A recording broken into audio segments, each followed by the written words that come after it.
하나님의 말씀은 베드로전서 1장 18절에서 19절의 말씀을 다 같이 한 목소리로 합독하겠습니다.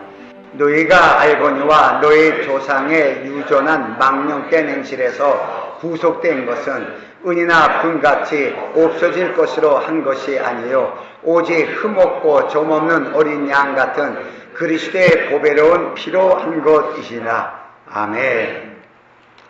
하나님께서는 우리 인간이 타락해서 모든 것을 다 잃어버린 것에 대해서 하나님이 다시 인간을 다시 한번 만들어서 새롭게 한 것이 아니라 그 타락한 인간을 다시 새롭게 하기 위해서 언약을 맺으세요.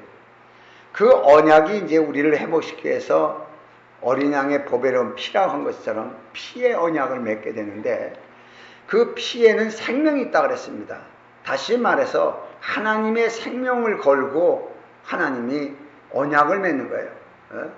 오늘 개콘에서도 보니까 뭐 내게 줬냐 니께 줬냐 그러다가 뭐 신문서 건다 뭐 건다 그러다가 나중에는 우리 내 생명을 건다 그래요. 생명을 건다 그래요. 참 이게 가만히 보면서 누가 생명을 걸었냐 그러면은 하나님이 생명을 건 거예요. 누구한테? 마귀한테. 마귀가 가진 율법에 대해서 하나님의 생명의 법으로 하나님이 그 언약을 맺게 됩니다. 참 이게 더 새롭게 느껴지는 것인데, 그래서 하나님의 생명으로 맺어진 그 언약은 어떤 누구도 그것을 변개할 수 없는 영원한 언약이에요. 우리가 이걸 알아야 돼요. 우리가 혹시라도 죄를 지고 실수했다 그래서 그 언약이 변화되는 게 아니고 하나님이 세우셨다는 거예요. 누구하고? 죄인과 맺어진 언약이에요. 의인하고 맺어진 언약이 아니고 여러분 죄인과 맺어진 언약이에요. 여러분 우리가 기억해야 됩니다. 자, 그래서 우리가 하나님께서 우리 인간에게 깨닫게 하는 것이 무엇을 다 잃어버렸냐 우리가. 하나님이 무한한 것을 주었는데 인간이란 존재가 하나님과의 조화를 이루지 못하니까 다 잃어버렸더라. 하나님이 다시 세우는 언약의 관계가 뭐예요? 하나님과 다시 조화를 이루는 겁니다. 다시 화목이라고 성경을 이렇게 얘기했어요. 조화를 이루는 것인데, 자, 아담과 하와의 타락으로 인해 가지고서 두 가지 기업을 잃어버렸는데, 하나는 하늘의 기업. 하늘의 기업이 뭐냐 그러면 막연히 천국, 이런 천국에는 큰 집도 많고 이런 걸 보지 말아요. 하늘의 기업은 하나님 자신입니다. 하나님 자신을 기업으로 주셨는데 이걸 잃어버렸어요. 그 다음에 땅을 이제 줬습니다. 에덴 동산을 하나님이 지어서 그들에게 먹고 마시던 육체로 지탱할 수 있는 이것을 또 주온 동산을 또 기업으로 줬는데 이걸 또 잃어버렸어요. 그러니까 우리 인간이 타락으로 인해서 잃어버렸던 게 하늘의 기업과 땅의 기업 두 가지를 다 잃어버린 것이에요. 이 상태에 됐습니다. 왜 잃어버렸냐? 죄 때문에 잃어버렸죠. 그래서 그 죄의 결과가 진자니 이긴 자의 종이기 때문에 이 법이 참 멋진 법이에요. 진자니 이긴 자의 종이기 때문에 그 원리의 원칙에 따라 아담을 이긴 마귀는 세상 모든 피조물들 가운데 왕노릇하게 되어 있습니다. 모든 피조물들 가운데 왕노릇하기 때문에 육체를 가진 이 시한부적 존재들에게는 마귀가 100% 왕이에요. 100% 시한부를 가진 모든 존재에게는 마귀가 왕노릇합니다. 그러면 하나님의 법대로 마귀가 왕노릇하는 거예요. 마귀가 진자니 이긴 자의 종이기 때문에. 그러면 간단한 법이에요. 그러면 다시 마귀만을 이기면 우리는 다시 찾아오는 거예요. 간단한 법이에요. 마귀한테 저도 다 뺏겠다면 그러면 마귀를 이기면 다 찾아오는 거예요. 이 법이요 참 그러니까 하나님의 법을 알면 우리가 모든 것이 회복되는 거예요. 모든 것이. 자, 그래서 성경에도 그 마귀를 통해서 우리 인간이 모든 것을 잃어버린 것에 대해서 로마서 5장 17절에 말씀하시는 걸 보면은 한 사람의 범죄로 인하여 사망이 그 한 사람으로 말미암아 왕노릇하였은즉 더욱 은혜와 의의 선물이 넘치게 받은 자들이 한 분 예수 그리스도로 말미암아 생명 안에서 왕노릇하리로다. 그러니까 한 사람을 인하여 범죄가 왔어요. 범죄가 그 한 사람 예수 그리스도로 인하여 모든 자들이 생명 안에서 왕노릇하는 것입니다. 할 수 있는 것입니다. 자, 이렇게 만들어놨어요. 이렇게. 그러니까 다시 말해서 하나님의 역사는 어떤 역사예요? 역전이죠. 그 범죄를 통하여 죄의 법에서 사망의 법에서 종노릇하는 이런 자들을 그냥 용서하는 걸로 끝나는 것이 아니라, 용서의 법으로 끝나는 것이 아니라 진짜는 이긴 자의 종이라니까 반드시 이것을 회복하기 위해서는 이긴 자가 돼야 돼요. 이긴 자가 되기 때문에 이긴 자 반열에 쓰기 위해서는 반드시 마귀를 무릎 꿇게 해야 됩니다. 이것이 하나님이 세운 또 하나의 법이에요. 이것이. 자, 그렇다면은 하나님께서 에덴 동산에서 창세기 3장 15절에 이 말씀을 보면은 언약을 처음 이제 사람과의 관계에서 언약이란 말을 안 썼지만은 언약을 맺는 것이에요. 내가 너로 여자와 원수가 되게 하고 너의 후손도 여자의 후손과 원수가 되게 하리니 여자의 후손은 내 머리를 상하게 할 것이요 너는 그의 발꿈치를 상하게 할 것이니라. 이렇게 말씀하셨어요. 이것을 갖다가 신학적으로는 제일 처음에 사람에게 주시는 가장 기쁜 소식이 뭐냐? 하나님께서 하신 창세기 3장 15절이 가장 기쁜 소식이었다. 그래서 이거를 원시복음이다. 이렇게 신학적으로는 말을 하게 돼요. 그러나 하나님께서 이 인간과 죄인, 이미 타락된 인간과의 이 계약을 맺지 않으면 살아날 인간이 하나도 없습니다. 죄의 삭은 사망이기 때문에 살아날 자가 하나도 없어요. 다시 말해서 하나님께서 우리와 계약을 맺은 것은, 죄인과 계약을 맺은 것은 목적이 뭐냐? 단순하게 살리기 위해서예요. 이미 죄를 지은 자는 사망의 법 안에서 죽어야 돼요. 그러나 하나님이 와서 일방적으로 우리에게 말씀하시는 것은, 살리겠다는 얘기예요. 내가 죄를 졌지만은 내가 다시 살리겠다는 거예요.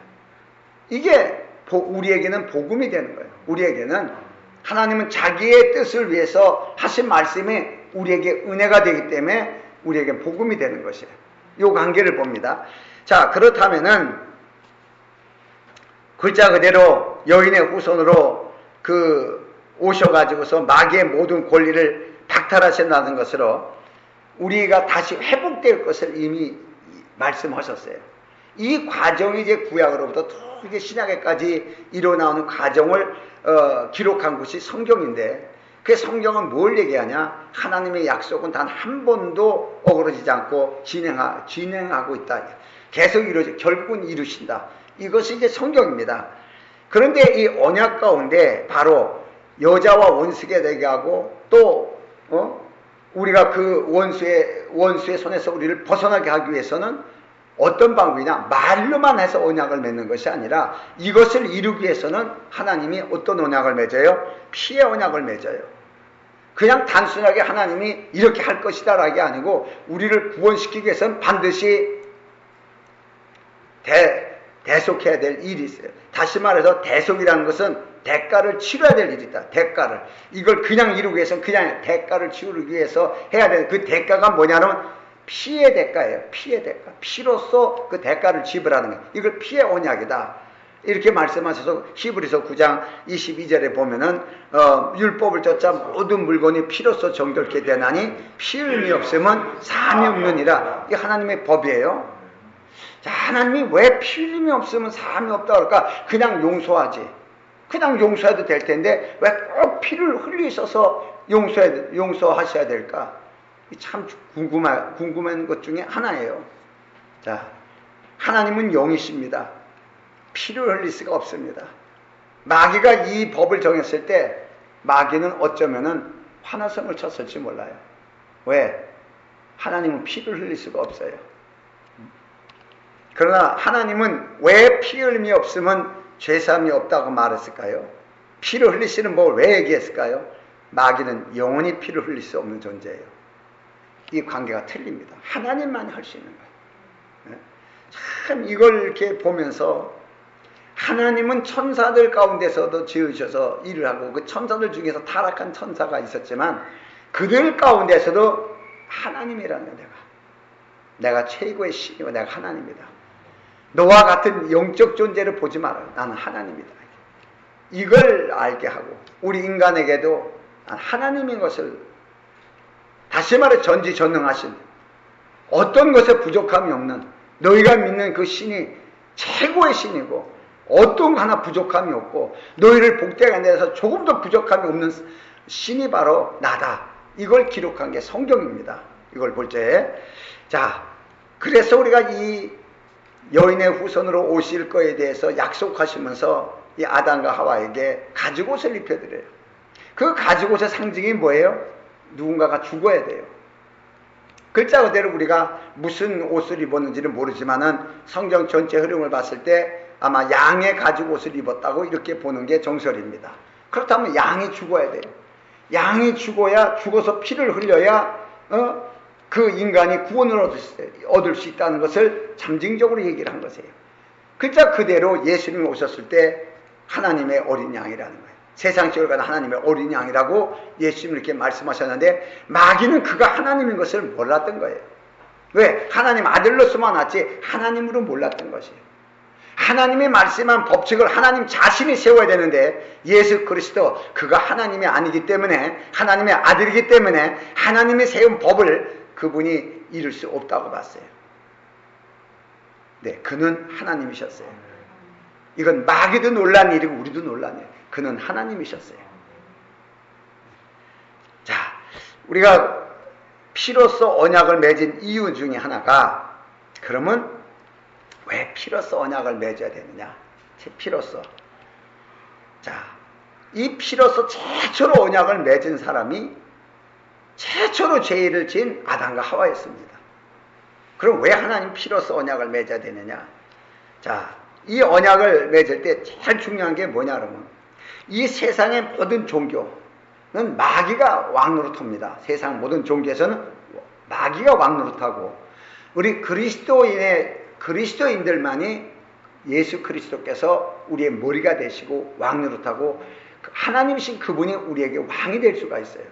그럼 세상 종교는 어떻게 가르치느냐 그러면은 세상 종교는 사람의 선한 행실로 죄를 씻을 수 있다고 가르쳐요. 사람의 어떤 행위로. 그래서 카톨릭 같은 데서는 속죄표를 사게 해가지고 돈만 많이 내면은 돈으로 죄사함을 받을 수 있다고 가르친 것이 유명한 속죄표의 판매예요. 그걸 통해서 베드로 성전이라는 것을 지었습니다만, 자, 거기만 잘못된 게 아니라 불교에서도 선한 행실을 통하면서 그 과거에 지은 업보를 씻을 수 있다고 가르칩니다. 그래서 항상 베풀고 선한 행실을 가장 근본적 교리로 삼는 것이 세상 종교입니다. 세상 종교예요. 그런데 그리스도교인 우리들만이 인간의 선한 행실로서는 전혀 안 된다는 얘기야. 인간의 선한 행실은 전혀 상관이 없다는 거야. 왜? 선을 행할 수가 없다는 거야. 인간은 선한 사람이 없다는 거야. 인간이 벗어날 수 있는 유일한 방법은 하나님의 선으로 가능하다는 것이야. 하나님의 선한 행실로만 가능하다는 얘기야. 이게 하나님이 세운 법입니다. 하나님이 세운 법. 그러니까 사람에 의해서 되는 것은 마귀가 얼마든지 할 수 있는, 조작할 수 있는 것이에요. 얼마든지. 그러나 하나님이 세운 법은 마귀가 못하는 거예요. 하나님이 세운 법은. 자, 이런 법이에요. 그러니까 우리가 이 인간들이 잘못 종교화되면은 그리스도교가 종교화되면은 이 선행을 강조하게 되고, 그래서 선행을 강조하다 보니까 이 복지가 나오는 거예요. 이 복지. 또 이 사람과의 관계에 인격 문제가 나오면서 세계 평화주의. 이런 게 나오는 거예요. 이건 잘못된 겁니다. 두 번째로 고행이 나옵니다. 사람이 어떤 고행을 통해서 자기 스스로 죄를 깨닫고 죄를 씻는 것에 대한 어떤 방법이 나옵니다. 그러나 인간의 선한 행실과 고행으로는 절대 인간의 죄에 대해서는 죄를 터치할 수가 없어요. 오직 하나님의 피로만 죄인을 거룩할 수 있는 것이 하나님의 법이에요. 하나님의 피로만 죄인이 벗어날 수 있다. 이 법입니다. 마귀는 안심했죠. 왜? 하나님도 영이시기 때문에 피를 흘릴 수가 없습니다. 그러니까 보니까 동물의 피를 흘리는 거예요. 마귀는 전혀 눈 하나 깜짝 안 해요. 사정없이 욥을 치잖아요. 욥이 그 번제물을 드리고 다 제사를 지내는데도 자식들을 위해서 번제물로 제사를 지냅니다. 드려도 사정없이 치는 거예요. 여러분 왜 그런지 알아야 돼요. 그런 피해 제사를 갖고 마귀가 이 마귀를 이길 수가 없습니다. 그렇기 때문에 인간이 죄를 지면 또 제사 지내고 또 죄를 지면 또 제사 지내고 너무나 많이 하는 거예요. 마귀가 어떻게 하나님이 저런 법을 세웠을까? 아마 속으로 웃었을 거예요. 짐승의 법이 어떻게 사람이 짐승의 위인데 짐승의 법이 어떻게 사람의 죄를 사할 수 있냐, 이게 짐승이. 안 맞는 법이죠. 마귀가 생각해도 안 맞는 법이에요. 그러나 사람이라는 것이 어때요? 한 번 죽으면 끝이에요. 불교는 죽었다 다시 전생과 후생을 통해 가지고 또 좋은 일을 할 수 있다고 얘기하지만 우리는 한 번 죽으면 끝이에요. 그러니까 사망의 법을 움켜잡은 마귀는 자기 손에서 절대 빠져나갈 수 없다고 봤어요. 그런데 하나님은 반드시 빠져나가기 약속을 지킵니다. 약속을 지키세요. 짐승의 피를 드렸지만 마귀는 그 피를 보고 웃었지만 하나님 자신이 하나님의 어린 양으로 온다는 걸 몰랐던 거예요. 하나님의 어린 양으로 오신다는 것을. 그러니까 구약의 모든 것이 어린 양을 드렸지만은 그들은 바로 하나님의 언약을 보고 드린 거예요. 짐승을 그냥 드린 게 아니라 하나님의 언약을 본 거예요. 그래서 양의 피로 드린 그들이 하나님의 언약 때문에 그들이 그리스도의 십자가 사건을 통해서 다 살아나는 거예요. 이걸 마귀는 몰랐던 거예요. 그냥 짐승으로만 본 거예요. 그 짐승이 하나님 자신의 예편지를 몰랐던 것이죠. 자, 그런 걸 보면서 두 번째는 왜 피로 언약을 맺었냐 그러면 마귀는 피가 흘릴 수 있는 법이 없습니다. 그렇기 때문에 그 피를 흘릴 수가 없기 때문에 그리스도의 피로 맺은 이 언약은 무슨 일이 있어도 마귀가 이걸 변개시킬 수가 없어요. 하나님의 말씀을 통해서 에덴 동산을 주고 말씀을 통하여 선악과를 따먹지 말아라, 생명나무를 먹어라, 뭐 예를 들어서 이렇게 말로 언약을 맺었습니다. 하나님의 말로 언약을 맺었습니다. 하나님의 말은 영음이 그 영입니다. 자, 마귀도 영적 존재이기 때문에 영이고 영입니다. 그러니까 영으로 한 것은 영으로 바꿀 수 있다는 것이에요. 이 마귀는 그렇게 보고 하나님의 말씀을 바꿔버립니다. 이 바꾸게 하니까 인간이란 존재가 얼마나 미련한지 다 그것이 영음이고 하나님 음성인 줄 알고 믿는 거예요. 여러분 얼마나 많은 사람이 하나님 음성을 들었다고 하면서 헛소리하는 사람이 많은데 이 사람 다 영음 들은 거예요. 자, 여러분 아담과 하와가 뭐 마귀가 역사했는데 뱀이 말을 했다 이렇게 해서 우리가 뱀이 말을 하는 것처럼 얘기를 합니다. 아니요, 마귀의 영음을 들은 거예요. 마귀의 영음을 들은 겁니다. 그러니까 하나님의 말씀으로만 해가지고선 마귀가 또 이것을 변개할 수가 있어요. 그런데 유일하게 못하는 게 뭐예요? 피로 언약을 맺는 거예요. 피 흘림이 없으면 제사함이 없다. 피로 언약을 맺는 거예요. 또 피에는 생명이 있다. 그 생명으로 언약을 맺는 것이. 참 너무 하나님은 완벽해요. 죄사함에 대해서도 완벽하게 만들고 우리가 마귀의 관계에서도 완벽하게 만들고 마귀가 아무리 대단한 영적 영물이라고 떠들어도 하나님 앞에서는 속수무책인 존재라는 것을 하나님 만드십니다. 자, 이런 걸 보면서 그 마귀가 절대로 피를 흘릴 수 없기 때문에 그리스도의 피로 맺어진 언약은 영원히 변하지 않습니다. 그걸 예수님도 증거합니다. 요한복음 10장 28절의 말씀을 보면은 자, 내가 저에게 영생을 주느니 영원히 멸망치 아니할 터요. 영생을 받은 영원히 멸망치 않습니다. 또 저희를 내 손에서 빼앗을 자가 없느니라. 아멘. 자, 이 법을 만드는 거예요. 그리스도의 피로 당신이 피 흘려서 제사함만 받았다라고 우리는 다 배웠습니다. 그래서 우리가 제사함 받았습니다. 그러다 또 죄를 지으면 또 묶입니다. 또 죄를 지으면 또 묶이고 양심에 또 묶입니다. 그러나 예수님 말씀은 그래요. 영원히 내 손에서 빼앗을 자가 없고 그 영생을 주는 그 영원히 멸망할 자가 없다. 이게 그리스도 안에서는 없어요. 이 법을 예수님이 만들어 놓은 거예요. 피로 만들어 놓은 거예요. 예수님의 피로. 여러분 예수의 피만 맨날 걸으면서도 양심에 묶이고 무엇에 묶여서 뭐가 되니 안 되니 이런 사람이 있어요. 아니요. 잘못 알고 앉아있는 거예요. 우리는 하나님의 언약을 믿는 거지 내 체험과 내 방법을 믿는 게 아니에요. 하나님이 말씀하신 걸 믿는 겁니다. 할렐루야. 네. 하나님이 말씀하셨기 때문에 자 봐요. 우리의 양심의 법은 회개했을 때 제사함을 받는다는데 금방 느껴집니까? 난 회개했으니까 제사함을 받았어. 이게 느껴집니까? 안 느껴져요. 그런데 성경이 있어요. 안 느껴지니까 성경이 있어요. 내가 고백한즉 하나님이 죄를 기억지 아니하시라. 성경에 딱 기록되어 있습니다. 그러니까 성경에 하나님의 기록된 말씀이 있기 때문에 나는 잘 안 느껴지고 안 믿어지는데 말씀 때문에 내가 그 말씀을 믿는 거예요. 그 말씀을 믿는 그 순간에 하나님의 언약은 우리에게 동일하게 유효하게 된다는 거예요. 할렐루야. 우리가 이걸 알아야 됩니다. 그러니까 이것은 영원히 변치 않은 피의 언약이에요. 말마다 예수의 피 이러면서 우리가 묶여서는 그 예수 피를 우리가 잘못 알고 있는 것이에요. 자, 그렇다면은 언약에 대해서 우리가 구약의 율법의 언약은 동물의 피로 했습니다. 동물의 피. 자, 히브리서 10장 11절에 보면은 제사장마다 매일 서서 섬기며 자주 같은 제사를 드리되 이 제사는 언제든지 죄를 없게 하지 못하지거니와 죄를 없어요. 이 죄는 상징입니다. 계속해서. 그래서 또 드리고 죄 질정마다 계속 드립니다. 그래서 구약에는 동물의 피를 들었어요. 동물의 피. 자, 율법이 뭐예요? 이에는 이, 눈에는 눈이에요. 자, 그런데 동물의 피를 했습니다. 죄는 누가 졌어요? 사람이 졌어요. 사람이 졌는데 어떻게 동물의 피로 다 대신합니다. 이것은 하나의 그림자로, 피 흘리는 그림자로 하나님이 보여주신 거예요. 구약에. 그러니까 구약에서는 계속 했지만 죄를 없애지는 것이 아니란 얘기예요. 자, 그래서 동물은 참 제사의 예표로서 사람의 죄를 사할 수 있는 것이 아니에요. 사할 수 있는 그냥 그림자지 사할 수 있는 것이 아니에요. 그러면 사람이 죄를 졌기 때문에 정말 피를 흘려야 될 것은 누구예요? 사람이 피를 흘려야 돼요. 사람이 피를 흘려야 되는데, 그러니까 우리 같은 똑같은 사람은 다 우리가 동일한 죄인이에요. 죄인 때문에 피를 흘려야 될 사람이 없는 거예요.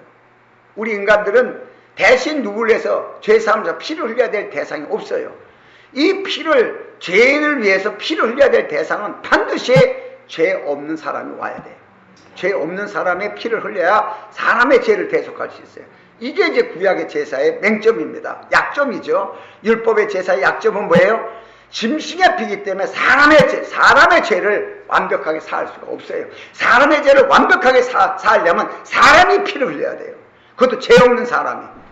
이게 법입니다.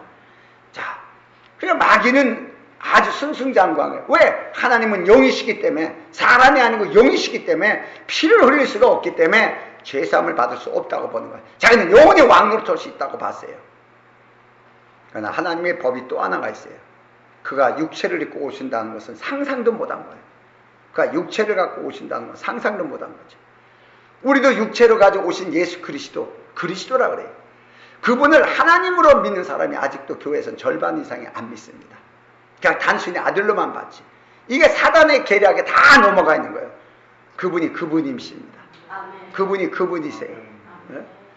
참, 이걸 마귀도 몰랐으나 마귀가 가려놓은 그 혼탁함 속에 있으면 우리도 그걸 안 믿어지는 거예요. 그냥 하나님은 열심히 믿는데 그분이 그분이라는 걸 안 믿어지는 거예요. 자, 그러나 신약시대의 그 약속대로 오셔서 피 흘리시는 것은 히브리서 10장 10절의 말씀을 보면은, 자, 여기에는 이 뜻을 쫓아, 어떤 뜻이에요? 하나님의 뜻이죠. 어느 뜻이에요? 이미 에덴 동산에서도 여인의 후손으로 내려와서 마귀의 머리를 부실 것이란 이 예언의 뜻을 따라 누가 왔어요? 예수 그리스도가 이 땅에 오셔서 우리의 죄를 사하시기 위해서 결국 어떻게 해요? 그리스도의 몸을 단번에 들이심으로 말미암아 우리가 거룩함을 얻어노라. 할렐루야. 그럼 구약의 동물로서는 거룩함이 될 수 있어요? 없어요? 없어요. 죄사함을 받을 수 없다 그랬어요. 거룩함이 있을 수 없습니다. 왜? 사람의 피를 흘려야 되는데. 이것이 하나님의 예언된 새 언약이에요. 옛 언약은 동물이 피를 흘려야 돼요. 새 언약은 사람이 피를 흘려야 돼요. 그래서 참 사람으로 오시는 거예요. 그분이 하나님의 본체시나 근본 본체시나 그 본체의 모습으로 오시지 않고 우리 자기를 낮춰 사람과 같이 되었으며, 본체는 부활하신 몸이 본체입니다. 죽을 수가 없는 거예요. 몸은 있어도 죽지 않습니다. 그렇게 오시면 안 되는 거예요. 죽을 수 있는 밖에 없는 우리와 같은 몸으로 오셨다는 것이에요. 할렐루야. 이게 새 언약의 약속이에요. 그분이 육체를 가지고 죽으시고 오셨다는 거예요. 죽으시러. 자, 그래서 그분이 이 땅에 오셔서 그 육체를 통하여 죽으심으로 율법이 원하는 모든 요구를 십자가에서 다 싹 끝내버렸어요. 완벽하게 끝내버리고서 이제 다 이뤘다 그랬어요. 다 이뤘다. 자, 이 사건에 대해서 우리가 다 이해를 못하지만은 이것은 아브라함과의 관계에서 언약을 맺을 때 아브라함과의 관계에서 축복에 대한 언약을 맺습니다. 복에 대한 언약을 맺는데 땅에 대한 언약을 맺습니다. 그 아브라함이 그 땅을 내가 어떻게 가져야 될 것이 어떻게 내가 그걸 말로만 듣고 어떻게 알겠습니까? 그 믿음의 증표를 보여달라고 하나님 앞에 얘기합니다. 그 믿음의 증표에 대해서 아브라함에게 동물을 잡아다가 소와 양을 잡아다가 다 배를 갈라놓습니다. 갈라놓고 난 다음에 비둘기는 그대로 놔두고 그 다음에 다 갈라서 번지로 다 갈라놨습니다. 그 가운데 밤중에 햇불이 그 죽은 동물 사이로 지나가면서 언약이 성취됩니다. 자, 불이 그 안으로 들어가면서 언약이 끝났어요. 우리 뭔지도 모르고 햇불 언약을 이렇게 했구나 라고 봅니다. 그 언약이 뭐예요? 십자가의 부활입니다. 십자가의 죽음과 부활의 언약입니다. 그러니까 예수 그리스도가 번제물로 십자가에 죽으셨어요. 그러나 그 안에 하나님의 생명이 있으니까 그는 부활하셨습니다. 부활하시는 그 순간에 어떻게 해요? 부활하시는 그 순간에 모든 죄는 끝난 거예요. 이미 육체로서 사람에게 이루어진 그것을 다 짊어지고 살았으니까 이제 그 옛 언약은 다 끝나고 그분이 부활하시면서 새 언약이 이제 시작되는 것이에요. 새 언약이. 할렐루야. 그러니까 아브라함은 잠정적이지만 우리는 아브라함과의 계약을 맺은 걸 성경을 통해서 봅니다. 그 성경을 봤을 때 죽은 자가 살아나면 옛 언약을 완전히 이룬 거라는 거예요. 죽은 자가 살아나면 옛 언약을 완전히 이루고 새 언약 가운데 거했다는 것을 우리는 그걸 못 깨달을 수가 있는 것이에요. 할렐루야. 그래서 부활이 없으면 우리의 신앙, 우리의 믿음도 헛것이 되는 거예요. 자, 이런 관계입니다. 자, 그러니까 죽은 자가 다시 살아났을 때 딱 보면은 그것이 뭐예요? 언약에 관계된 하나님과 드려진 제물입니다. 언약과 관계된. 자, 그 예수 그리스도가 하나님의 어린 양이다. 이렇게 얘기했을 때 세례요한이 사람들은 뭘로 봤어요? 몰랐지만은 세례요한은 뭘로 봤어요? 하나님의 언약을 이루기 위해서 하나님께 바쳐야 될 제물이란 이 뜻이에요. 네? 이 예수 그리스도는 그 언약을 위해서 드려지는 하나님의 제물이라는 거예요. 그래서 그 제물이 죽었다 살아나면 옛 언약 가운데 율법 안에 죽고 양심의 법을 죽은 자들이 다 끝이 난다는 거예요. 다 살아난다는 거예요. 그리스도가 살아나는 것처럼. 이 부활의 법이에요. 이 법을 아브라함과 제정을 하고 그대로 예수께서 십자가에 죽으시고 부활하신 겁니다. 그래서 이제는 새 언약의 시대가 열려진 거예요. 새 언약의 시대가. 자, 그러면은 오늘 이 그리스도께서 십자가에 못 박혀 죽으시기 위해서 흘리신 그 피를 보배로운 피라 이렇게 표현했습니다. 오늘 본문은 이 보배롭다는 말에 대해서 신명기 26장 18절에 기록된 말씀에 근거해서 보면은 자, 이 보배롭다는 말씀이 여호와께서도 내게 말씀하신 대로 오늘날 너를 자기 보배로운 백성으로 우리를 자기의 보배로운 백성으로 인정하시고 또 그의 모든 명령을 지키게 하리라 하거나 했은즉 그래요. 다시 말해서 하나님이 우리 백성들을 어떻게 해요? 보배로운 백성으로 이제 인정하시겠다는 거예요. 그럼 어떻게 우리를 보배로운 백성으로 인정할 수 있느냐? 바로 보배로운 피값이 없으면은 우리는 보배로운 사람이 될 수가 없어요. 자, 우리가 물건을 살 때 여러분 봐요. 명품을 굉장히 싸게 주고 샀어요. 다 짝퉁이라 그래요. 그거 얼마 주고 샀어? 난 얼마인데? 난 얼마 주고 샀는데? 다 진짜라 그랬는데? 아니야, 그 짝퉁이야. 그 값이 지니고 있지 않다는 거예요. 당신이 지불한 값에 대한 값이 그걸 가지고 있는 그 값이 지니고 있다는 거예요. 이 사람 얼마 샀는데? 그 값이 지니고 있는 걸 보니까 명품 샀네. 왜 우리를 그냥 구원한 걸로 끝나는 것이 아니라 보배로운 백성이라는 거예요. 이 보배롭다는 말의 뜻은 보화, 귀중한 재산 이런 뜻인데 더 귀중한 건 이